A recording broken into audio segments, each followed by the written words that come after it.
Anne of Windy Poplars, Year 2, Chapter 8. "I'm so tired," sighed Cousin Ernestine Bugle, dropping into her chair at the Windy Poplar supper table. "I'm afraid sometimes to sit down for fear I'll never be able to get up again." Cousin Ernestine, a cousin 3 times removed of the late Captain Macomber, but still, as Aunt Kate used to reflect, much too close, had walked in from Lowvale that afternoon for a visit to Windy Poplars. It cannot be said that either of the widows had welcomed her heartily, in spite of the sacred ties of family. Cousin Ernestine was not an exhilarating person. Being one of those unfortunates who are constantly worrying not only about their own affairs but everybody else's as well, and will not give themselves or others any rest at all. The very look of her, Rebecca Dew declared, made you feel that life was a vale of tears. Certainly Cousin Ernestine was not beautiful, and it was extremely doubtful if she had ever had been. She had a dry, pinched little face, faded pale blue eyes, several badly placed moles, and a whining voice. She wore a rusty black dress and a decrepit neckpiece of Hudson's seal, which she would not remove even at the table because she was afraid of draughts. Rebecca Dew might have sat at the table with them had she wished, for the widows did not regard Cousin Ernestine as any particular company. But Rebecca always declared that she couldn't savor her victuals in that old killjoy society. She preferred to eat her morsel in the kitchen, but that did not prevent her from saying her say as she waited on the table. "Likely it's spring getting into your bones," she remarked unsympathetically. "Ah, I hope it's only that, Miss Dew, but I'm afraid I'm like poor Mrs. Oliver Gage. She ate mushrooms last summer, but there must have been a toadstool among them, for she's never felt the same since." "You can't have been eating mushrooms as early as this," said Aunt Chatty. "No, but I'm afraid I've ate something else. Don't try to cheer me up, Charlotte. You mean well, but it ain't no use. I've been through too much. Are you sure there ain't a spider in that cream jug, Kate? I'm afraid I saw one when you poured my cup." "We never have spiders in our cream jugs," said Rebecca Dew ominously, and slammed the kitchen door. "Maybe it was only a shadder," said Cousin Ernestine meekly. "My eyes ain't what they were. I'm afraid I'll soon be blind. That reminds me, I dropped in to see Martha McKay this afternoon, and she was feeling feverish and all out in some kind of rash. Looks to me though you had the measles, I told her. Likely they'll leave you almost blind. Your family all have weak eyes. I thought she ought to be prepared. Her mother isn't well either. Doctor says it's indigestion, but I'm afraid it's a growth. And if you have any operation and take chloroform, I told her, I'm afraid you'll never come out of it. Remember, you're a Hillis, and the Hillis has always had weak hearts. Your father died of heart failure, you know." "At 87, said Rebecca Dew, whisking away a plate. "And you know 70 is the Bible limit," said Aunt Chatty cheerfully. Cousin Ernestine helped herself to a 3rd teaspoonful of sugar and stirred her tea sadly. "So King David said, Charlotte, but I'm afraid King David wasn't a very nice man in some respects." Aunt caught Aunt Chatty's eye and laughed before she could help herself. Cousin Ernestine looked at her disapprovingly. "I heard you was a great girl to laugh. Well, I hope it'll last, but I'm afraid it won't. I'm afraid you'll find out all too soon that life's a melancholy business. Ah, well, I was young myself once." "Was you really?" inquired Rebecca Dew sarcastically, bringing in the muffins. "Seems to me you must have always been afraid to be young. It takes courage, I can tell you that, Miss Bugle." "Rebecca Dew has such an odd way of putting things," complained Cousin Ernestine. "Not that I mind her, of course, and it's well to laugh when you can, Miss Shirley, but I'm afraid you're tempting Providence by being so happy. You're awful like our last minister's wife's aunt. She was always laughing, and she died of a paralytic stroke. The 3rd one kills you. I'm afraid our new minister out at Lowvale is inclined to be frivolous. The minute I saw him, I said to Louisy, I'm afraid a man with legs like that must be addicted to dancing. I suppose he's given up since he's turned minister, but I'm afraid the strain will come out in his family. He's got a young wife, and they say she's scandalously in love with him. I can't seem to get over the thought of anyone marrying a minister for love. I'm afraid it's awful irreverent. He preaches pretty fair sermons, but I'm afraid from what he said to Elijah the Tidbit last Sunday that he was far too liberal in his views of the Bible.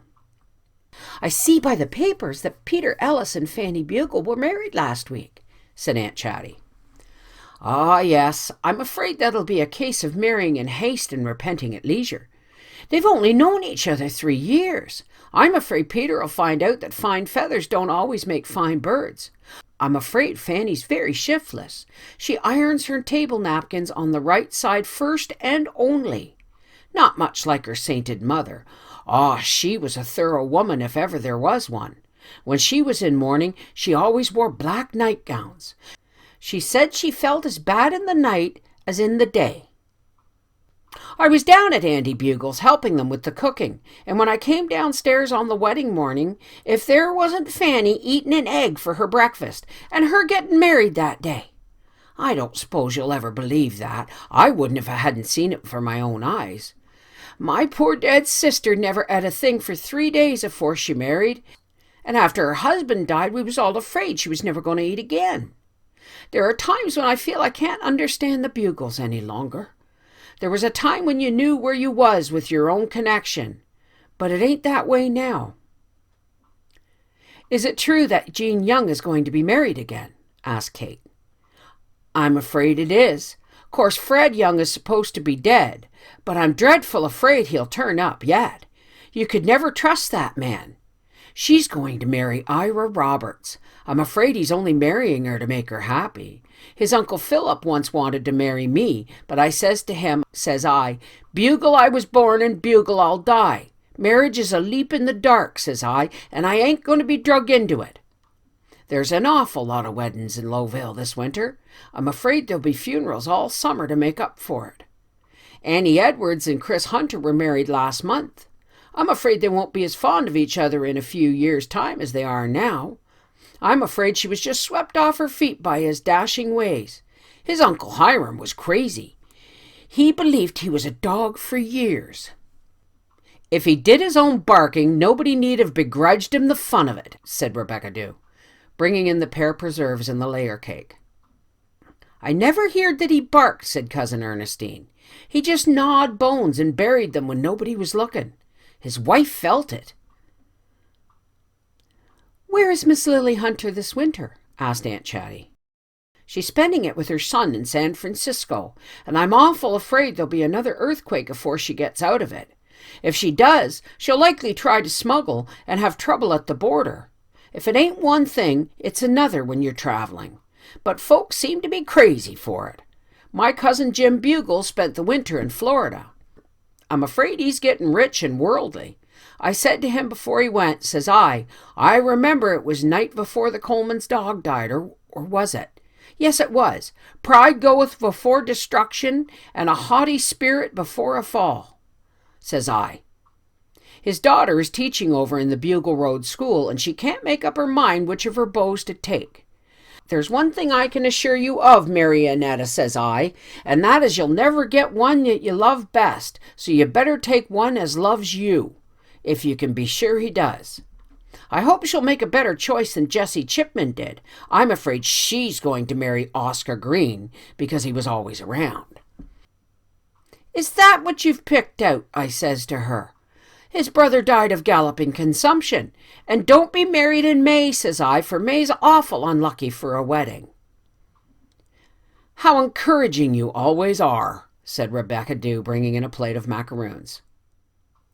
Can you tell me, said Cousin Ernestine, ignoring Rebecca Dew and taking a second helping of pears, if calocularia is a flower or a disease? It's a flower, said Aunt Chatty. Cousin Ernestine looked a little disappointed. Well, whatever it is, Sandy Bugle's widow's got it. I heard her telling her sister in church last Sunday that she had a calocularia at last.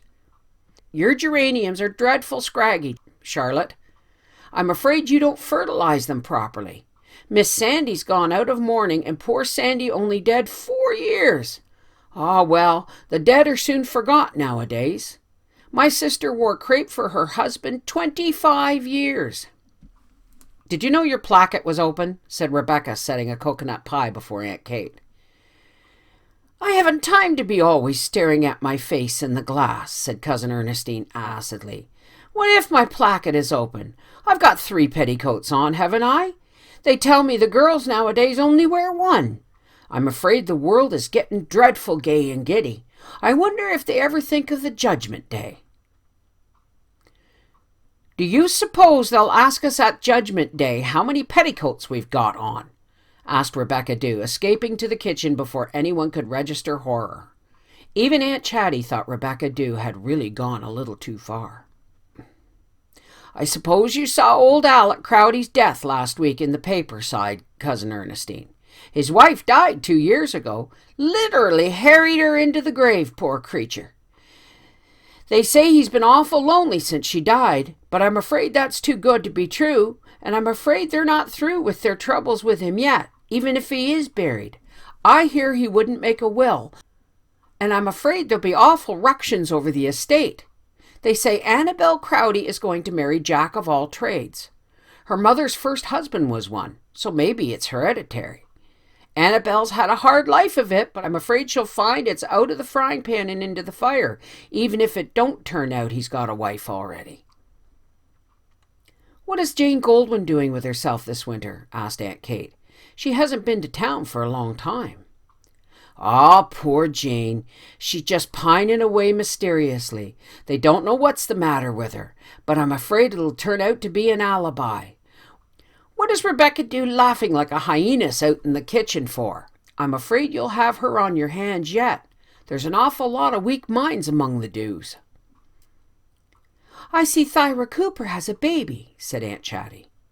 Ah, yes, poor little soul. Only one, thank mercy. I was afraid it would be twins. Twins run so in the Coopers. Thyra and Ned are such a nice young couple, said Aunt Kate, as if determined to salvage something from the wreckage of the universe. But Cousin Ernestine would not admit that there was any balm in Gilead, much less in Lowvale. Oh, she was real thankful to get him at last. There was a time when she was afraid he wouldn't come back from the West. I warned her. You may be sure he'll disappoint you, I told her. He's always disappointed people. Everyone expected him to die before he was a year old, but you see he's alive yet. When he bought the Hawley place, I warned her again. I'm afraid that well is full of typhoid, I told her. The Hawley man died of typhoid there 5 years ago. They can't blame me if anything happens. Joseph Hawley has some misery in his back. He calls it lumbago, but I'm afraid it's the beginning of spinal meningitis. Old Uncle Joseph Hawley is one of the best men in the world, said Rebecca Dew, bringing in a replenished teapot. Ah, he's good, said Ernestine lugubriously. Too good. I'm afraid his sons will all go to the bad. You see it like that so often. Seems as if an average has to be struck. No, thank you, Kate. I won't have any more tea. Well, maybe a macaroon. They don't lie heavy on my stomach, but I'm afraid I've ate far too much. I must be taking French leave, for I'm afraid it'll be dark afore I get home. I don't want to get my feet wet. I'm so afraid of ammonia. I had something traveling from my arm to my lower limbs all winter. Night after night I've laid awake with it. Ah, nobody knows what I've gone through, but I ain't one of the complaining sort. I was determined I'd get up to see you once more, for I may not be here another spring. But you've both failed terrible. You may go afore me yet. Ah, well, it's best to go while there's someone of your own left to lay you out. Dear me, how the wind is getting up. I'm afraid our barn roof will blow off if it comes to a gale. We've had so much wind this spring. I'm afraid the climate is changing. Thank you, Miss Shirley, as Anne helped her into her coat. Be careful of yourself. You look awful washed out. I'm afraid people with red hair never have real strong constitutions. I think my constitution is all right, smiled Anne, handing Cousin Ernestine an indescribable bit of millinery with a stringy ostrich feather dripping from its back. I have a touch of a sore throat tonight, Miss Bugle, that's all. Ah, another of Cousin Ernestine's dark forebodings came to her. You want to watch a sore throat. The symptoms of diphtheria and tonsillitis are exactly the same till the 3rd day. But there's one consolation. You'll be spared an awful lot of trouble if you die young.